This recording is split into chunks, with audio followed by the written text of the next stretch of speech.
Chères auditrices, chers auditeurs, voici le second chapitre de l'œuvre indémodable de Jules Verne, Le Tour du monde en 80 jours. Je me nomme Marcus Charret et ai le plaisir d'être votre narrateur. Je vous souhaite une très bonne écoute.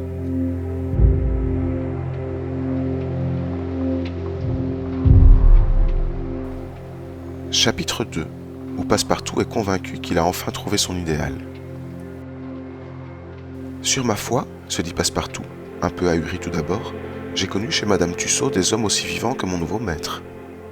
Il convient de dire ici que les hommes de Madame Tussaud sont des figures de cire, fort visitées à Londres, et auxquelles il ne manque vraiment que la parole. Pendant les quelques instants qu'il venait d'entrevoir Phileas Fogg, Passepartout avait rapidement, mais soigneusement examiné son futur maître.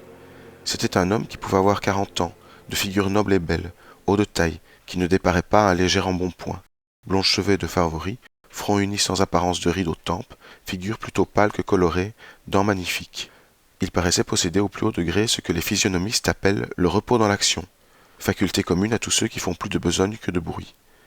Calme, flegmatique, l'œil pur, la paupière immobile, c'était le type achevé de ces Anglais à sang-froid qui se rencontrent assez fréquemment dans le Royaume-Uni, et dont Angelica Kauffmann a merveilleusement rendu sous son pinceau l'attitude un peu académique. Vu dans les divers actes de son existence, ce gentleman donnait l'idée d'un être bien équilibré dans toutes ses parties, justement pondéré, aussi parfait qu'un chronomètre de Leroy ou de Earnshaw. C'est qu'en effet, Phileas Fogg était l'exactitude personnifiée, ce qui se voyait clairement à l'expression de ses pieds et de ses mains. Car chez l'homme, aussi bien que chez les animaux, les membres eux-mêmes sont des organes expressifs des passions. Phileas Fogg était de ces gens mathématiquement exacts qui, jamais pressés et toujours prêts, sont économes de leurs pas et de leurs mouvements. Il ne faisait pas une enjambée de trop, allant toujours par le plus court. Il ne perdait pas un regard au plafond. Il ne se permettait aucun geste superflu. On ne l'avait jamais vu ému ni troublé. C'était l'homme le moins hâté du monde, mais il arrivait toujours à temps. Toutefois, on comprendra qu'il vécut seul et pour ainsi dire en dehors de toute relation sociale. Il savait que dans la vie il faut faire la part des frottements, et comme les frottements retardent, il ne se frottait à personne. Quant à Jean, dit Passepartout, un vrai Parisien de Paris, depuis 5 ans qu'il habitait l'Angleterre et y faisait à Londres le métier de valet de chambre, il avait cherché vainement un maître auquel il pût s'attacher. Passepartout n'était point un de ces frontins de Mascari qui, les épaules hautes, le nez au vent, le regard assuré, l'œil sec, ne sont que d'impudents drôles. Non, Passepartout était un brave garçon, de physionomie aimable, aux lèvres un peu saillantes, toujours prêt à goûter ou à caresser, un être doux et serviable, avec une de ces bonnes têtes rondes que l'on aime à voir sur les épaules d'un ami. Il avait les yeux bleus, le teint animé, la figure assez grasse pour qu'il pût lui-même voir les pommettes de ses joues, la poitrine large, la taille forte, une musculature vigoureuse, et il possédait une force herculéenne que les exercices de sa jeunesse avaient admirablement développée. Ses cheveux bruns étaient un peu rageurs. Si les sculpteurs de l'Antiquité connaissaient 18 façons d'arranger la chevelure de Minerve, Passepartout n'en connaissait qu'une pour disposer la sienne. 3 coups de démêloir, et il était coiffé. De dire si le caractère expansif de ce garçon s'accordait avec celui de Phileas Fogg, c'est ce que la prudence la plus élémentaire ne permet pas. Passepartout serait-il ce domestique foncièrement exact qu'il fallait à son maître? On ne le verrait qu'à l'user. Après avoir eu, on le sait, une jeunesse assez vagabonde, il aspirait au repos. Ayant entendu vanter le méthodisme anglais et la froideur proverbiale des gentlemen, il vint chercher fortune en Angleterre. Mais, jusqu'alors, le sort l'avait mal servi. Il n'avait pu prendre aucune racine nulle part. Il avait fait 10 maisons.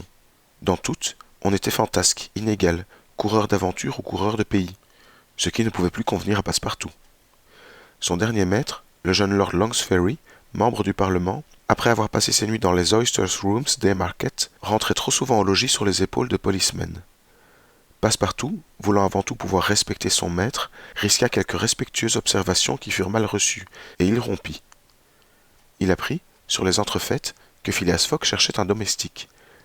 Il prit des renseignements sur ce gentleman, un personnage dont l'existence était si régulière, qui ne découchait pas, qui ne voyageait pas, qui ne s'absentait jamais, pas même un jour, ne pouvait que lui convenir.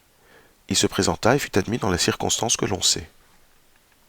Passepartout, 11h30 étant sonnées, se trouvait donc seul dans la maison de Savile Row. Aussitôt il en commença l'inspection. Il la parcourut de la cave au grenier. Cette maison propre, rangée, sévère, puritaine, bien organisée pour le service, lui plut.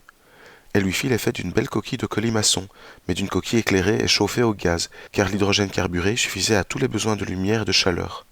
Passepartout trouva sans peine, au second étage, la chambre qui lui était destinée. Elle lui convint. Des timbres électriques et des tuyaux acoustiques la mettaient en communication avec les appartements de l'entresol et du premier étage. Sur la cheminée, une pendule électrique correspondait avec la pendule de la chambre à coucher de Phileas Fogg, et les deux appareils battaient au même instant la même seconde. « cela me va, se dit Passepartout. Il remarqua aussi, dans sa chambre, une notice affichée au-dessus de la pendule. C'était le programme du service quotidien. Il comprenait, depuis 8 heures du matin, heure réglementaire à laquelle se levait Phileas Fogg, jusqu'à 11h30, heure à laquelle il quittait sa maison pour aller déjeuner au Reform Club, tous les détails du service, le thé et les rôtis de 8h23, l'eau pour la barbe de 9h37, la coiffure de 10h-20, etc. Puis de 11h30 du matin à minuit, heure à laquelle se couchait le méthodique gentleman, tout était noté, prévu, régularisé. Passepartout se fit une joie de méditer ce programme et d'engraver les divers articles dans son esprit. Quant à la garde-robe de monsieur, elle était fort bien montée et merveilleusement comprise. Chaque pantalon, habit ou gilet, portait un numéro d'ordre reproduit sur un registre d'entrée et de sortie, indiquant la date à laquelle, suivant la saison, ces vêtements devaient être tour à tour portés. Même réglementation pour les chaussures. En somme, dans cette maison de Savile Row, qui devait être le temple du désordre à l'époque de l'illustre mais dissipé Sheridan, ameublement confortable annonçant une belle aisance. Pas de bibliothèque, pas de livres qui eussent été sans utilité pour M. Fogg, puisque le Reform Club mettait à sa disposition 2 bibliothèques, l'une consacrée aux lettres, l'autre au droit et à la politique. Dans la chambre à coucher, un coffre-fort de moyenne grandeur, que sa construction défendait aussi bien de l'incendie que du vol. Point d'armes dans la maison, aucun ustensile de chasse ou de guerre, tout y dénotait les habitudes les plus pacifiques. Après avoir examiné cette demeure en détail, Passepartout se frotta les mains, sa large figure s'épanouit, et il répéta joyeusement. « Cela me va, voilà mon affaire. Nous nous entendrons parfaitement, monsieur Fogg et moi. Un homme casanier et régulier, une véritable mécanique. Eh bien, je ne suis pas fâché de servir une mécanique. » Ici s'achève ce second chapitre. J'espère qu'il vous aura plu et que j'aurai le plaisir de vous retrouver lors de la lecture suivante. Je vous souhaite une très bonne fin de journée à toutes et tous.